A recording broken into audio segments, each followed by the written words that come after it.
Izay ny amin'ireo vaovao tapatapany feo amin'ny lafiny fampianarana kosa no anoizana ny vaovao zao alina izao.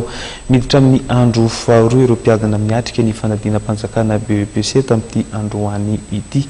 Nahatratra 320 ireo mpiadana tsy tonga nanatrika ny fanadinana BEPC tetsy amin'ny ivo mpanadinana LMA sy ny LTC Ampefilo.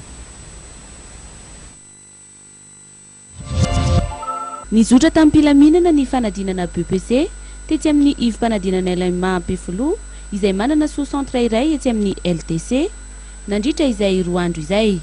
Nahatratra 320 ireo mpiadana tsy tonga nanatrika ny fanadinana omaly sy andro ka ny 430 tao amin'ny LMA raha toa ka ny 740 tao amin'ny LTC.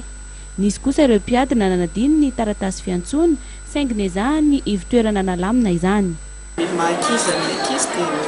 Misy ny manadiny convocation, misy ny tena manary convocation dia misaka izay moa mahandro reny amin'ny alalan'ny fanoloana ny convocation mamoaka izany duplicata dia eo koa ny ankizy sasany manadino ny carte d'identité scolaire reny koa dia avelana hiadina fa manana an'ilay fond de dossier zany izay ato misy sariny ankizy dia jerenay reny amin'ny anamarinanay an'ilay ankizy zany dia avelana hiadina izy dia asianay mitondra amin'ilay carte d'identité scolaire rehefa amin'ny tolakandro na ny ampitso.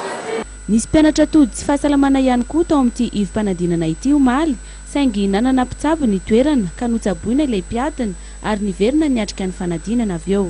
Misy ihany koa zany teto amin'ny centre LMA omaly ankizy tamin'ny tolakandro narazy dia nandoby atao ampianarana izy dia entina atao misy dokotera eto amin'ny LMA dia rehefa nahazo ny fitsaboana izy dia naverina niadana dia afaka niadana somatsara nameta ny SVT.